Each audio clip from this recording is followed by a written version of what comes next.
7వ మాసంలో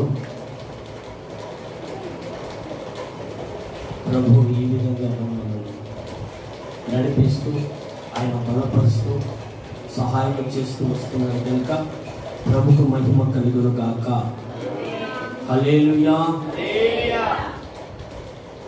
దేవుని బిడ్డలు దేవుని మాటలు వినడానికి దేవుని సన్నిధికి వచ్చిన బిడ్డలందరికీ నా హృదయపూర్వకమైన వందనాలు.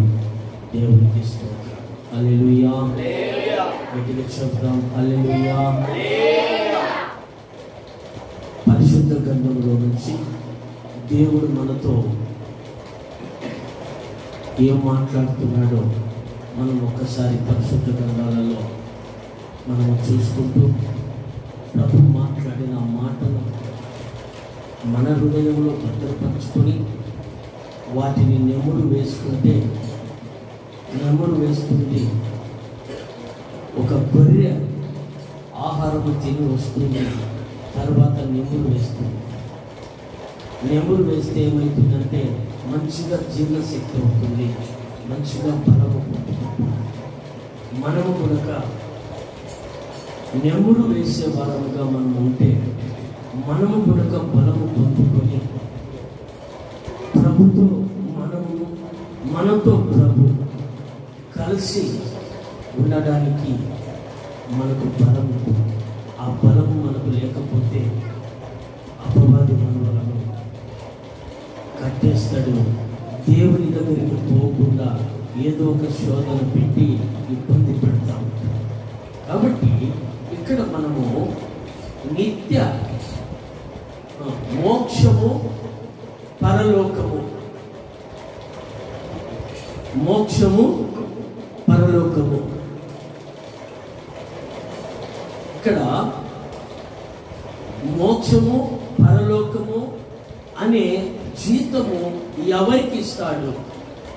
టైటిల్లో రాసుకోండి, ఎవరికి ఇస్తాడు. ఇక్కడ మనకు మత్తయి సువార్త 18వ అధ్యాయము చూద్దాం. 18వ అధ్యాయము 3వ వాక్యము చూద్దాం. 18:3. మీరు మార్పు నుండి బిడ్డల వంటి వారైతేనే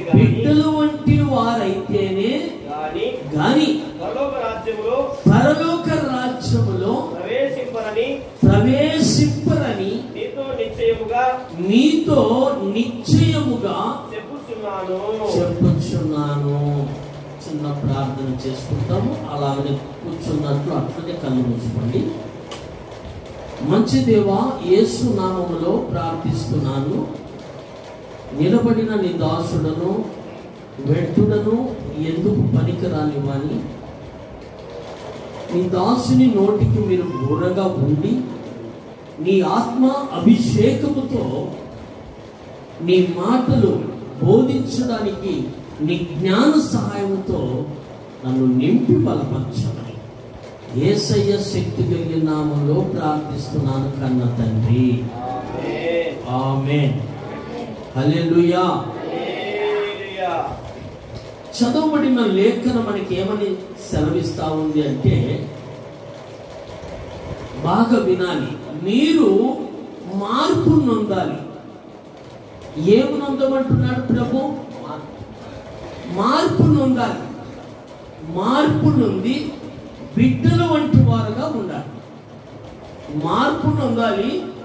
బిడ్డల వంటి వారుగా మీరు ఎప్పుడైతే ఉంటారో అట్టి వారికి ఏమంటున్నాడు ప్రభు? నిత్య రాజ్యం ఇస్తానంటున్నాడు. పరలోక రాజ్యాన్ని ఇస్తాను. నిత్య రాజ్యములో నేనున్నాను. నిత్య రాజ్యం అనేది ఎలాంటిది అంటే నిత్యము బ్రతికే రాజ్యం అని. కొద్ది రోజులు బతికి కొద్ది రోజులు చనిపోయే రాజ్యం కాదని ఇచ్చేది. ఈ లోకానికి వచ్చాము, కొద్ది రోజులు ఉంటాం, కొద్ది రోజులు చనిపోతాం, అంతే కదా. కొద్ది రోజులు వ్యాధులు ఉంటాయి, కొద్ది రోజులు బాధలు ఉంటాయి, కొద్ది రోజులు శ్రమలు ఉంటాయి. ఆయన ఇచ్చే రాజ్యం ఎలాంటిది అని అంటే అక్కడ వ్యాధులు రావు, అక్కడ వ్యాధులు రావు, అక్కడ బాధలు రావు, అక్కడ శ్రమలు రావు, అక్కడ కష్టాలు రావు. అలాంటి రాజ్యాన్ని నీకు ఇచ్చేదైనా. మరి అలాంటి రాజ్యానికి నువ్వు వారసురాలు లేదా నువ్వు వారసుడు కావాలంటే ఏమి కావాలని ప్రభు చెప్తున్నాడు? వాక్యంలో ఏం చెప్తున్నాడు? మీరు మార్పు నొందాలి. మార్పు నొందకపోతే మీకు పరలోక రాజ్యంలో మీరు అడుగు పెట్టడానికి ఉండదు, మీరు నా దగ్గరికి రావడానికి అధికారము ఉండదు.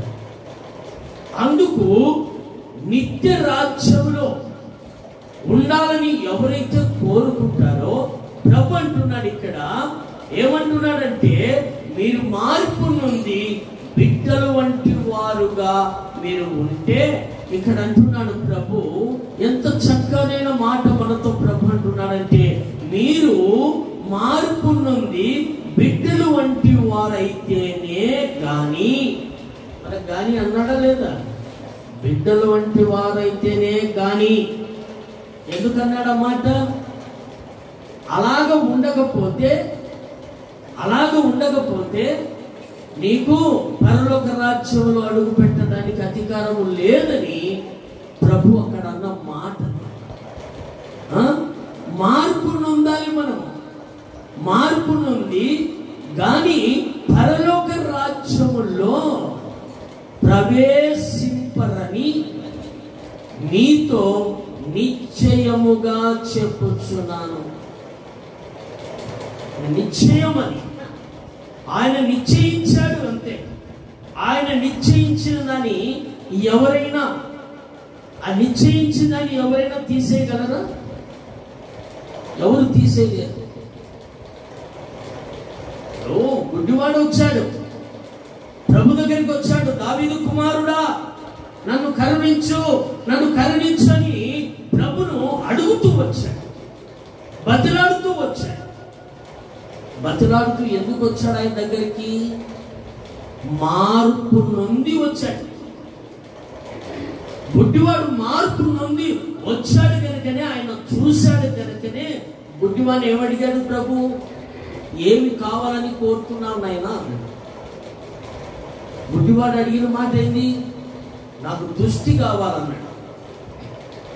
లేకుంటే మొత్తం ఊరంతా అడుక్కొని తింటా ఉంటాలే, నాకేదో బంగారి ఎండి నీ దగ్గర ఉన్న సొమ్ము ఎంతుందో ఇవన్నీ అడగలే. ఏమడిగినాడు? దృష్టి అడిగినాడు. ఎవరిని చూసే దృష్టి అడిగినాడు? మనుషులు చూసే దృష్టి నా కోసం లేదు. నేను నిన్ను చూడాలని నేను కేకలు పెడుతున్నాను. నిన్ను చూసే దృష్టి నాకు కావాలా అని గుడ్డివాడు ఎప్పుడైతే అడిగాడో ప్రభు గుడ్డివాడికి చూపునిచ్చాడా లేదా? చూపును దయచేశాడా లేదా? దయచేస్తాడు. కాబట్టి ప్రభు అంటున్నాడు, నువ్వు మార్పు నొందాలి. మార్పు నుండి చిన్న బిడ్డలాగా నువ్వు ఉంటే పరలోక రాజ్యంలో ప్రవేశిస్తావు. లేకపోతే పరలోక రాజ్యములో ప్రవేశింపరని దేవుని వాక్యము సెలవిస్తా ఉంది. హల్లెలూయా.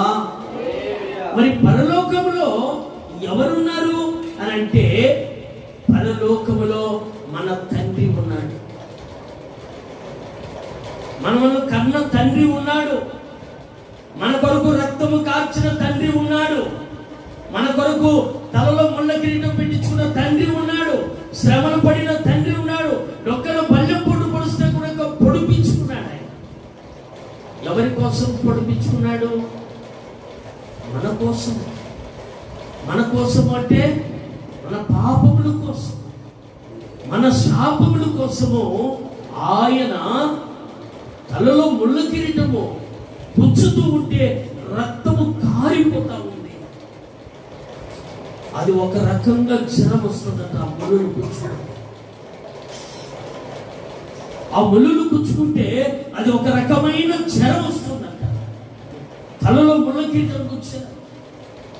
ఆయన తొడుగుకున్న సత్తును, దానికి పుట్టు లేదు, అలాంటి సత్తును కూడా ఏం చేశారు? తీసేసుకున్నారు. ఆయన ఏం పాపం చేశాడండి? ఏం పాపం చేశాడు? మన పాపముల నిమిత్తము కొరకు ఆయన సిలువను మోసాడు, సిలువలో బలియాగమయ్యాడు, చనిపోయాడు, తిరిగి లేచాడు. మరణాన్ని గెలిచిన ధీరుడు మన ప్రభు. చప్పట్లు కొడుతూ ప్రభు, మరణాన్ని గెలిచిన మన ప్రభు చెప్తున్నాడు, నిత్య రాజ్యము, మోక్షము, మోక్ష రాజ్యం అనేది నీకు ఇస్తాను, నీవు మార్పు నొందాలి. తీర్మానం చేసుకోవాలి మనం. నేను మార్పు నొందుతాను ప్రభువా, ఈ వాక్యంతోనూ నన్ను మాట్లాడినావు, నాతోనే మాట్లాడినావు, నేను ఖచ్చితంగా మార్పు నొందుతాను ప్రభు అని మనం తీర్మానాల మీద నడుచుకోవాలి. మాటలు చెప్తున్న మాటలు ఇవి తేలికైన మాటలు కాదు. ఈ మాటలు తేలికైన మాటలు కాదు, ఇది సత్యమైన మాటలు, సత్యమైన ప్రభు చెప్పిన మాటలు ఇవి. నీకు జ్వరము బాగైపోయింది పో అన్నాడంటే జ్వరం బాగైపోతా ఉంది. ఎలా బాగైపోతా ఉంది? ఇంజెక్షన్ లేదు, టాబ్లెట్ లేదు. టాబ్లెట్లు ఇంజెక్షన్ వేసుకున్నా కొంతమందికి బాగా అవస్థలు పడుతున్నారు. దేవుడు అంటున్నాడు, నువ్వు మార్పు నుండి బిడ్డలు వంటి వారు కావాలంట. దేవునికి బిడ్డలు కావాలి. దేవునికి బిడ్డలైతే దేవునిలో ఉన్న గుణ లక్షణాలన్నీ కలిగి మీరు ఉంటే నిత్య రాజ్యములో మిమ్మలను ప్రభు తీసుకెళ్ళి అక్కడ తండ్రి దగ్గర ఏం చేస్తాడంటే పరిచయం చేస్తాడు. చూద్దాం, మరొక మాట కూడా చూద్దాం. అక్కడే అపోస్తలుడైన పౌలు రోమీయులకు ఒక పత్రిక రాశాడు. చూద్దాం, రోమీయులకు రాసిన పత్రిక,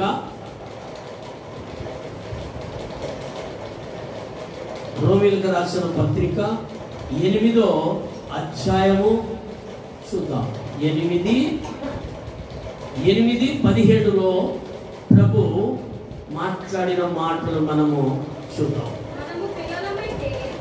మనము పిల్లలమైతే వారసులము, అనగా దేవుని వారసులము, క్రీస్తుతో కూడా మహిమ పొందుటకు ఆయనతో శ్రమపడిన ఎడల క్రీస్తు తోడి వారసులము. హల్లెలూయా, హల్లెలూయా. ఇక్కడ ఏమన్నాడు? ఇక్కడ మార్పు నొందమన్నాడు. మార్పు నుండి బిడ్డలు వంటి వారుగా ఉండమని చెప్పాడు. ఇక్కడ 2వ మాటలో ఏమంటున్నాడు? పిల్లలు. పిల్లలు, పిల్లల మీద మనకి ఎక్కువ ప్రేమ ఉంటుంది కదా. పిల్లల మీద మనకి ఎక్కువ ప్రేమ ఉంటుంది. మరి యేసయ్యకు పిల్లల మీద ప్రేమ ఉంది కదా, ఈ వాక్యాన్ని రాయించాడు మన కోసము. పిల్లలమైతే వారసులము. ఎవరికి వారసులము కావాలంటున్నాడు ప్రభు? ప్రభుకు వారసులము కావాల. ఇక్కడ వారసులు ఎస్తేరమ్మకు బిడ్డలున్నా కొడుకులున్నా వారసులేమో అవుతారు, కానీ కొద్ది రోజులు ఉంటేనే వాళ్ళు కాదారు, వీళ్ళు కాదారు. నిత్య రాజ్యంలో మనం వారసులముగా దేవుని దగ్గర మనం ఉండాలి. నిత్య రాజ్యములో, పరలోక రాజ్యములో మనము వారసులముగా దేవుని దగ్గర ఎలా ఉండాలంటే అక్కడ శ్రమ. దేవుడు శ్రమ పడ్డాడు. ఈ లోకానికి వస్తే ఈ లోకంలో ఉన్న వాళ్ళందరూ, మీరేం కాదులే, లోకంలో ఉన్న వాళ్ళందరూ ఆయన శ్రమ పెట్టిన వారే, లోకంలో ఉన్న వారందరూ ఆయన హింసించిన వారే, లోకంలో ఉన్న వారందరూ ఆయన్ను బాధ పెట్టిన వారే. ఈరోజు నువ్వు నేను మృగంగా బాధ పెడతానే ఉన్నావు. హల్లెలూయా. ఇంకా నువ్వు నేను కనుక బాధ పెడుతూనే ఉన్నాం. నేను కనుక బాధ పెడుతున్నాను, మీరు కనుక బాధ పెడుతున్నారు. అయినా బాధ పెట్టిన ప్రభు అంటున్నాడు, ప్రభు ఏమంటున్నాడు? మనము పిల్లలమైతే వారసులము, అనగా దేవుని వారసులము. మనసులకు వారసులమై ఉంటే ప్రయోజనం లేదు. మనసులకు వారసులమైతే ప్రయోజనం లేదు. ఏదో సంపాదించుకునింది నా వారసుడు కానీ వానికి ఇస్తే వాడు ఉండిచ్చాడా ఇది తెచ్చాడా? ఒక్కొక్కరు తల్లిదండ్రి 50 ఎకరాలు చేతులు పెట్టి వాళ్ళు పోతే 50 ఎకరాలు అమ్ముకొని లక్షణంగా కూర్చొని తిని 1 ఎకరా కూడా స్థలం లేకుండా 1 ఎకరా కూడా భూమి లేకుండా చేసేవాళ్ళు ఉన్నారు. అయితే మనము దేవునికి వారసులముగా మనం ఉండాలి. ఎవరికి వారసులమై ఉండాలి? బాగా వినండి. దేవునికి వారసులమై ఉండాలి. దేవుని పిల్లలమై ఉండాలి. దేవుని వారసులమై ఉండాలి. దేవునితో కూడా మనము కూర్చోవాలి. ఎక్కడ కూర్చోవాలి? దేవునికి తోడుగా కూర్చోవాలి. ఎక్కడ? నిత్యరాజ్యములో దేవుని తోడుగా కూర్చోవాలని దేవుడు కోరుకొని నువ్వు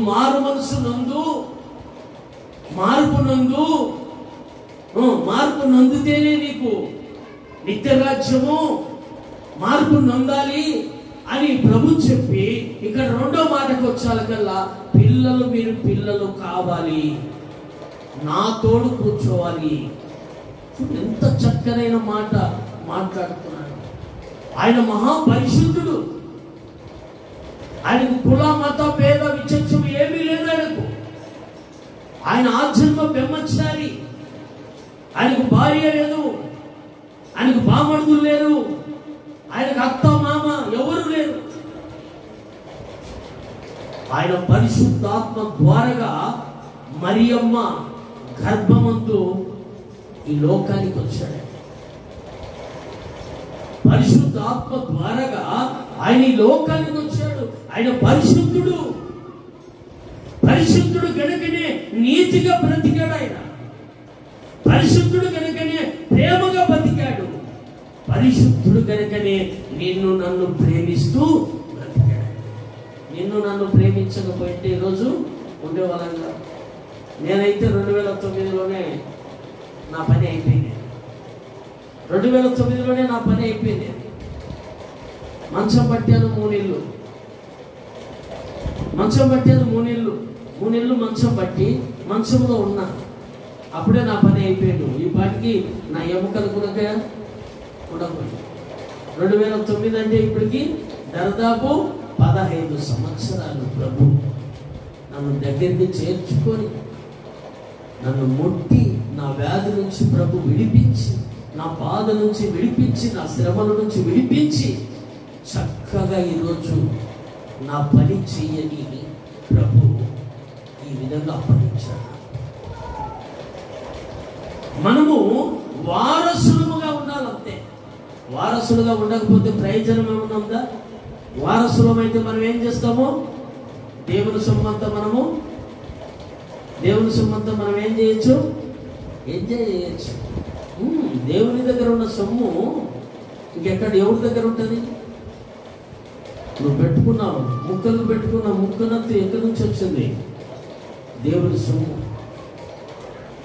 నువ్వు కట్టుకున్న వస్త్రము ఎవరి నుంచి వచ్చింది? దేవుని సొమ్ము. ప్రతిదీ దేవుని సొమ్ము. నువ్వు భూమి మీద ఉన్నావంటే నువ్వు దేవుని సొత్తు. దేవుని సొత్తు కనుకనే ఆయన ఏం చేస్తున్నాడంటే ఆయన సొత్తును ఏ విధంగా నేను మార్చుకొని ఆ సొత్తును నా దగ్గరికి తెచ్చుకొని నా దగ్గర కూర్చోబెట్టుకోవాలని దేవుడు కోరుకుంటున్నాడు. కనుక మనం చప్పట్లు కొడుతూ ప్రభునామాన్ని మహిమపడతాం. హల్లెలూయా. గట్టిగా చెప్దాం హల్లెలూయా. అక్కడే మరొక మాట మనకు ప్రభు తెలియజేస్తా ఉన్నాడు. చూద్దాం. ప్రకటన గ్రంథములోకి రండి.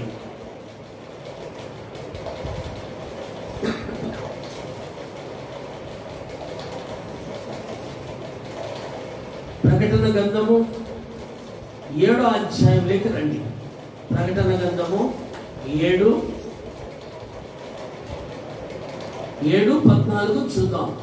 ప్రకటన గ్రంథము 7:14 చూద్దాం.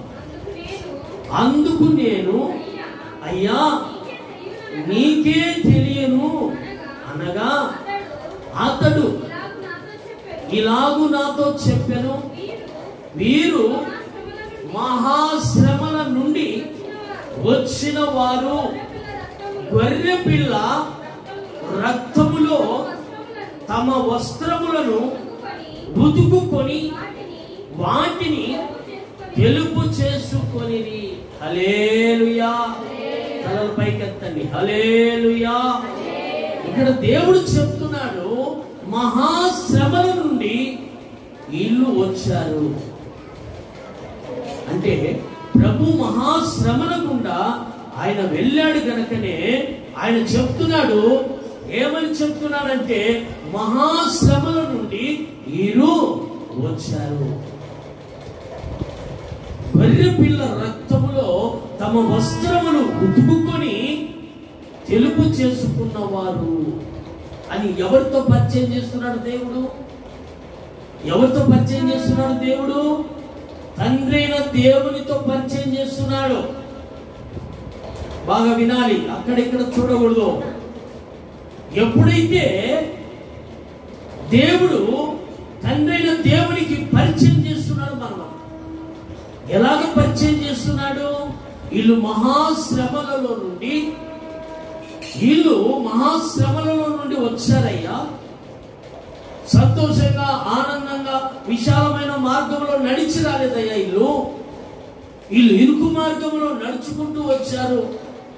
ఒక పక్క ఆటుపోట్లు, ఒక పక్క భర్తతో ఆటుపోట్లు, ఒక పక్క భార్యతో ఆటుపోట్లు, ఒక పక్క అత్తతో ఆటుపోటు, ఒక పక్క మామతో ఆటుపోటు. ఇన్ని ఆటుపోటులతో, ఎదుటి వారితో, పక్క వారితో ఎన్నో ఆటుపోటులతో వీళ్ళు మహాశ్రమలు అనుభవించి నా సన్నిధిలో ఉండి నా రక్తము చేత కడగబడిన వారు. గొర్రె పిల్ల అంటే యేసు ప్రభుకు సాదృశ్యమై ఉంది కనుక గొర్రె పిల్ల రక్తములో తమ వస్త్రాలు ఉతుకుకొని తెల్లగా చేసుకొని మహాశ్రమల నుండి వచ్చారయ్యా అని తండ్రి అయిన దేవునికి ప్రభు ఏం చేస్తున్నాడు? పరిచయం చేస్తున్నాడు. ఇప్పుడు మీరే ఉన్నారనుకో, మీరు నాకు పరిచయం కావడానికి కారణాలు ఉన్నాయా లేవా? మీరందరూ ఎవరు మాకు పరిచయమే లేదు. ఉన్నారా ఎవరైనా పరిచయము? ఎవరు లేరు పరిచయం. ఒక్కరి ద్వారాగా పరిచయం మనకు పరిచయము కలిగింది. ఎలా కలిగింది? భాస్కర్ నా నమ్మరీయడము, ఎస్తేరమ్మకు ప్రార్థన చేయడము, ప్రభు స్వస్థపరచడము, ఆమెకు డాక్టర్లు ఏమేమి చెప్పారో అవన్నీ పక్కన పెట్టేసి ప్రభు మీద నమ్మకం పెట్టుకొని మళ్ళా మందిరానికి వచ్చింది. మందిరంలో ప్రార్థన చేసుకొని పోయింది ఇంటికి. నాకు దేవుడే, నాకు ఎవరు ఉంటాయి. ఈరోజు ఆమె ద్వారాగా మీరందరూ నాకు పరిచయమైన, అంతే కదా? పరిచయం అయిన తర్వాత నేనేం చూస్తున్నాను? నా బిడ్డల్లాగా నేను చూస్తున్నాను. నా బిడ్డల్లాగా చూసి ఏం ఇబ్బంది వచ్చినా, ఏం ఆపద వచ్చినా ప్రభు నాకు ప్రేరేపిస్తూ ఉంటాడు. ఫలానా కుటుంబము బాధపడుతుంది, ఫోన్ చేయి అంటాడు. వెంటనే కుటుంబానికి ఫోన్ చేస్తే నాకు అప్పుడే అన్ని రిజల్ట్ బయటకు వస్తాయి. వెంటనే ప్రార్థన చేస్తా. ప్రభు మాత్రం ఏం చేస్తారు తెలుసా? ప్రార్థన విని ఆ కుటుంబాన్ని చక్కపరుస్తాడు. అలాగా దేవుని బిడ్డలాగా మనం ఉండాలని దేవుడు కోరుకుంటూ వీళ్ళు మహాశ్రమల నుండి వీరు వచ్చారని తండ్రికి పరిచయం చేస్తున్నాడు. కాబట్టి మనము శ్రమలు వచ్చినా, కష్టాలు వచ్చినా, బాధలు వచ్చినా, నిందలు వచ్చినా, అవమానాలు వచ్చినా చర్చికి మానుకోకూడదు. దేవుని వాక్యాన్ని పోగొట్టుకోకూడదు. దేవుని మాటలు మనం పోగొట్టుకోకూడదు. దేవుని సన్నిధిలో మనం ఉండడము పోగొట్టుకోకూడదు. ఒక్కరోజు పోగొట్టుకుంటే ఏ మాట మాట్లాడాడో ప్రభు నాతో, ఏ మాట మాట్లాడిండునో ఆ మాట నా కోసమే మాట్లాడునేమో, ఆ మాట ద్వారా నాకు ఆదరణ వస్తుంది, ఆ మాట ద్వారా నాకు శక్తి వస్తుంది, ఆ మాట ద్వారా నాకు బలం వస్తుందని మందిరము మానేయకూడదు. నాకైతే చాలా మంది బంధువులు ఆదివారం ప్రోగ్రాం పెట్టుకుంటారు. వాళ్ళు మంచోళ్ళు. ఆదివారం ప్రోగ్రాం పెట్టుకొని ఫోన్ చేస్తారు. ఏమైంది నీకు అని అంటే, అమ్మా ఏం లేదు, రేపు పుట్టింటి తీసుకోండి. నువ్వు రావాలా? ఎక్కడికి రావాలి? లేదా ఆదివారం తప్ప మిగతా రోజులు ఎప్పుడైనా పెట్టుకో, తప్పకుండా నేను వస్తాను. మిగతా రోజులు ఆదివారం తప్ప మిగతా రోజులు ఏమైనా పెట్టు, నేను రాను. నువ్వు ఏమిచ్చినా నేను రాను. ఆరాధన అయిపోయిన తర్వాత పెట్టుకో, సాయంకాలం పెట్టుకో, నేను వస్తాను. ఇలా చెప్పేవాడు. బంధువులు వస్తానే ఏం చేస్తాం మనము? బంధువులు వస్తానే ఇంకా ఆ రోజు మందిరానికి సెలవే.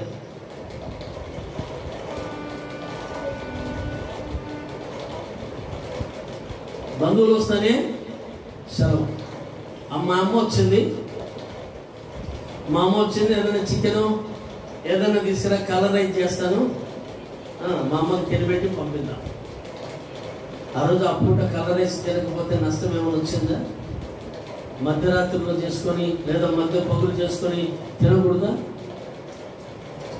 దేవుని సన్నిధిలో ఒక్క దినము గడిపితే మీద చెప్పండి, 1000 దినాలకు సమానం. ఒక్క దినము పోగొట్టుకుంటే నువ్వు ఎంత కోల్పోయినావో 1000 దినాలు దేవుని సన్నిధికి వచ్చింది కోల్పోయినా. కాబట్టి దేవుడు అంటున్నాడు, వీళ్ళు మహాశ్రమల నుండి వీరు వచ్చిన వారని తండ్రికి పరిచయం చేస్తున్నారు. అలాంటి పరిచయం మనము కలిగి ఉండాలి. మరొక మాట కనుక మనం చూద్దాం. అదే మత్తయి సువార్తలో చూద్దాం. మరొక మాట మత్తయి సువార్త చూద్దాం.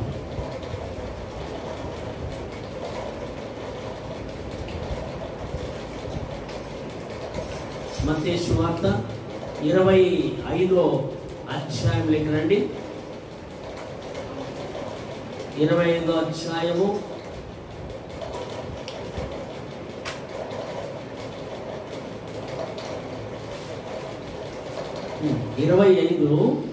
10వ వాక్యం చూద్దాం. 25:10. వారు కొనబోచుండగా పెళ్లి కుమారుడు వచ్చెను. అప్పుడు సిద్ధపడి ఉన్నవారు అతనితో కూడా పెళ్లి విందుకు లోపలికి పోయిరి. హల్లెలూయా. గట్టిగా చెప్దాం, హల్లెలూయా. చప్పట్లు కొట్టుకున్న ప్రభునామాన్ని మహిమపడతాం. వీళ్ళు ఎవరంట? వీళ్ళు సిద్ధపడిన వారు. సిద్ధుబాటు లేకుండా నువ్వు దేవుని దగ్గరికి వెళ్ళలేవు. ఏం సిద్ధుబాటు కలిగి ఉండాలయ్యా? మాకు తెలియదన్న వాళ్ళు ఉన్నారా? సిద్ధుబాటు, ప్రార్థన అనే సిద్ధుబాటు నీకు ఉండాలి. వాక్యం చదివే సిద్ధుబాటు నీకు ఉండాలి. పాటలు పాడే సిద్ధుబాటు నువ్వు కలిగి ఎప్పుడైతే ఉంటావో, సిద్ధపడి ఆయన దగ్గరికి వెళ్ళిన వారు ఏం చేశారు? పెళ్లి విందులోకి వెళ్ళిపోయారు. 5 మంది లోపలికి వెళ్ళిపోతే 5 మంది ఏం చేశారు? కొనబోయినారంట. అక్కడ ప్రభు వస్తున్నాడని వెంటనే వాళ్ళు ఏం చేశారు? నూనె కొనడానికి పోయినారు, ప్రార్థన కొనడానికి పోయినారు. ప్రార్థన కొనడానికి ప్రార్థన దొరుకుతుందా? దొరుకుతుంది ఎవరికన్నా? ప్రార్థన కొనడానికి పోయినారంట. ఎక్కడికి? వీధులలో ఏమన్నా ప్రార్థన ఎత్తిపెట్టింటారా? స్టాక్ పెట్టింటారా? బుద్ధి కలిగిన కన్యకలు ప్రభు రాగానే లోపలికి వెళ్ళిపోయారు. వాళ్ళు బుద్ధి కలిగిన వారు. ఏ బుద్ధి కలిగిన వారు? సిద్ధపన్నారు. వాళ్ళు బుద్ధి కలిగి సిద్ధపన్నారు. ప్రార్థనలో ఎదిగారు, పాటలలో ఎదిగారు, వాక్యంలో ఎదిగారు. ఆ విధంగా సిద్ధుబాటు కలిగి ఎప్పుడైతే ఆ బిడ్డలు ఉన్నారో వాళ్ళందరూ ప్రభు రాగానే తలుపు తెరవబడింది. ప్రభు వాళ్ళకు కనపడుతున్నాడు. వీళ్ళందరూ ప్రభు దగ్గరికి వెళ్ళిపోయారు. సిద్ధుబాటు లేని వాళ్ళకు ప్రభు ఏం కనపడతాడు? మాకు ప్రభే కనపడాడయ్యా, మాకు దర్శనమే లేదయ్యా అంటారు ఒక్కొక్కరు. హాస్టల్ కూడా అంటారు, మాకు దర్శనమే లేదు, ప్రభు మాకు కనపడలేదు. మరి నాకెందుకు ప్రభు దర్శనం ఇచ్చాడు? నాకెందుకు దర్శనం ఇచ్చాడు? మన సారమ్మ ఇంటికి వెళ్ళాను నేను. ప్రభు నాకు ప్రేరేపిస్తే వెళ్ళాను. సారమ్మ ఇంటికి వెళ్ళాను. సారమ్మ ఇంటికి వెళ్ళి ప్రార్థన చేశాను. ప్రభు ఈ బిడ్డకు జ్వరము, ఈ బిడ్డ దగ్గర ఉండకూడదు. ఎందుకు వచ్చిందా జ్వరము? వచ్చిందని వచ్చినట్టు బయటకు పంపించు ప్రభు అని చెప్పి, బాగుంటుందమ్మా నువ్వేం భయపడద్దు, ప్రభు బాగా చేశాడని చెప్పి వచ్చాను. మరి ఎవరు చూపించింటే నేను చెప్పాను? నా శక్తి చేత చెప్పానా? నా బలం చేత చెప్పానా? లేదు. యేసయ్య దగ్గర ఉంది శక్తి, యేసయ్య దగ్గర ఉంది బలము, యేసయ్య దగ్గర ఉంది జ్ఞానము. నీకు ఏమి కావాలనో నువ్వు మోకాలేసి ఆయన్ను అడగడము నువ్వు ప్రారంభిస్తే ఆయన నీకు అన్ని విధాలా నేర్పించి శ్రమలలో కూడా నీకేమిస్తాడు? ధైర్యం ఇస్తాడు. కొంతమంది శ్రమ పడగానే అమ్మో నాకు ఈ శ్రమ వచ్చింది, ఇది పోతాదో లేదో అనుకుంటా. ఏ శ్రమ వచ్చినా ఆయన సెలవు లేకుండా వస్తుందే మన దగ్గరికి. మనం ఆయన సొత్తు, ఆయన పోలిక చొప్పున మనం చేసుకున్నాడు. ఆయన ఊరికినే చేశాడు. ఆయన పోలిక చొప్పున చేసి మనల్ని భూమి మీదకి పంపించాడు. కాబట్టి ఆ ప్రభు అంటున్నాడు, ఇక్కడ ఏమంటున్నాడంటే సిద్ధుబాటు కలిగి ఉన్నవారు దేవునితో లోపలికి వెళ్ళారు. సిద్ధుబాటు లేని వారు ఏం చేశారు? గేటు దగ్గర రొమ్ము కొట్టుకుంటున్నారంట. అయ్యా మేము కనుక ప్రార్థన పరులమేనయ్యా, మేము కనుక ప్రార్థన చేసామయ్యా, నీకు పై ప్రార్థన స్తోత్రం హల్లెలూయా అయిపోయింది, ఆమేన్ అయిపోయింది. అది ప్రార్థన కాదు. శ్రమ పడే ప్రార్థన నీకు ఉండాలి. కన్నీటి ప్రార్థన నీకు ఉండాలి. కన్నీటి ప్రార్థన. నేను వెంటనే ప్రభు దగ్గర కొన్ని విషయాలలో నేను ఏదన్నా కొంచెం చూపు ద్వారాగా, మానవులు కదా అట్లా చూపుల ద్వారా ఏమైనా దెబ్బతిన్నాయి ప్రభు అని వెంటనే ప్రభు దగ్గర నేను ఒప్పేసుకొని ప్రభు దగ్గర ప్రార్థన చేసుకున్నాను. ప్రభు దగ్గర ప్రార్థన చేసుకున్నప్పుడు నాకు వెంటనే కన్నీరు వస్తుంది. నువ్వు ఇంత పరిశుద్ధమైన దేవుడవు, నా సమస్యలు తీర్చి నన్ను చక్కపరుస్తున్నావు కదా ప్రభువా, నా యోగ్యత ఏంది, ఎందుకు పనికిరానే, అలాంటి వాణి నువ్వు నన్ను ఎన్నుకున్నావు కదా ప్రభు అని కన్నీరు కార్చి ఆయన పాదాల చెంతన కూర్చుంటాడు. గంటలు కూర్చుంటా. ఎక్కడికి పోయినా కూడా ఇంటికి కరెక్ట్గా టయానికి నా చెవు ఏమంటా ఉంటుంది, ఇంకా పాటలు లేదే, పాట వినలేదే అంటా ఉంటుంది. నోరు అంటది ఇంకా పాడలేదే అంటది, కళ్ళు ఇంకా చూడలేదే అంటది. వెంటనే వచ్చేస్తాను. వెంటనే వచ్చి రావడంలోనే ఆశ్రమ గారు వెంటనే ఇంకా ప్రార్థనకి వెళ్దామంట అంటనే ఆమె చాలా హుషారు. ఆమె ఈయన తొందరగా వస్తాడు, తొందరగా కూర్చుంటాడని ఆమె ఏం చేస్తుంది, ఆమె రెడీగా ఉంటుంది. ఇంకా అనగానే సామపరచడం, ఇద్దరమే కూర్చుంటాం. మేమిద్దరితోనే మాకు వేసే పని. ఎవరు వచ్చినా ఎవరు రాకపోయినా మేమిద్దరమే కూర్చుంటాం. ఇద్దరమే కూర్చొని ప్రభుతో మేము మాట్లాడుకుంటాం. ప్రభుతో మాట్లాడుకుంటాం. మా సమస్యలు ప్రభుకు చెప్తాం. మా సమస్యలు ప్రభుకు చెప్తే ప్రభు ధైర్యం ఇస్తాడు, నెమ్మదిస్తాడు, సమాధానం ఇస్తాడు. అన్ని విధాలుగా మాకు ప్రభు ఇచ్చి మమ్మలను ప్రభు వాడుకుంటున్నాడు. మిమ్మల్ని కనుక ప్రభు ఆ విధంగా వాడుకొని ఆ విధంగా నడిపించాలని ప్రభు పేరిట మీకు మనవి చేస్తూ మరొక్క మాట మీకు చెప్పి నా మాటలు ముగించేస్తాను. పరలోక రాజ్యంలో ఏముంటది అనే దానిని బట్టి ఇక్కడ మనం ఒక మాట చూద్దాం. ప్రకటన గ్రంథము 20వ అధ్యాయంలో మనము చూద్దాం. పరలోక రాజ్యంలో ప్రభు ఏమి ఇస్తానన్నాడు? మనకు నిత్య రాజ్యం ఇస్తానన్నాడు. అక్కడ నిత్య రాజ్యంలో గుణకంగా ఏమున్నాయో మనకు తెలాలి కదా, మనకు తెలాలి. 20వ అధ్యాయం 15వ వాక్యము చూద్దాం. 15వ వాక్యము చూద్దాం. ఎవరి పేరైనను జీవ గ్రంథమందు రాయబడినట్లు కనపడని ఎడల వాడు అగ్నిగుండములో పడవేయబడును. చప్పట్లు కొడుతూ ప్రభునామాన్ని మహిమపరుద్దాం. హల్లెలూయా. ఇక్కడ ప్రభు చెప్తున్నాడు, నీకు నిత్య రాజ్యము నా దగ్గర ఉందని చెప్పాడు. చెప్పాడా లేదా? నిత్య రాజ్యానికి సంబంధంగా ఏముండాలన్నాడు? మనము సిద్ధుబాటు కలిగి మనము జీవించాలి. పరలోక రాజ్యంలో మనం ఉండాలంటే మొదటిగా ఏమన్నాడు ప్రభు? నిత్య రాజ్యంలో మనం ఉండాలంటే మనము మార్పు నుండి బిడ్డలు వంటి వారుగా ఉండాలని దేవుడు కోరుకున్నాడు. రెండో మాట ఏం కోరుకున్నాడు?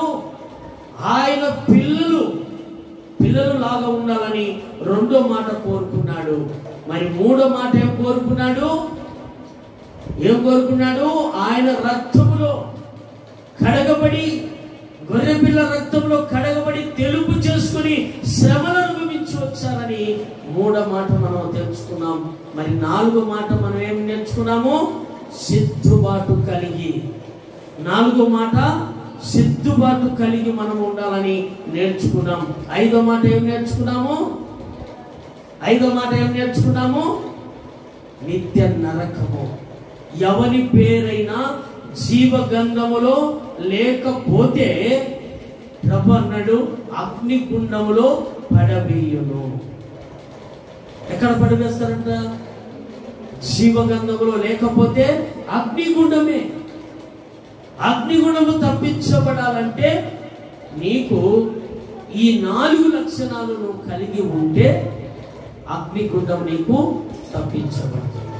లేదంటే అగ్నిగుండములో తప్పకుండా పడవేస్తారని దేవుని లేఖనం మనకు సెలవిస్తా ఉంది.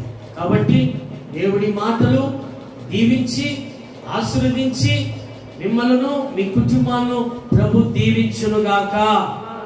గట్టిగా చెప్దాం ఆమేన్.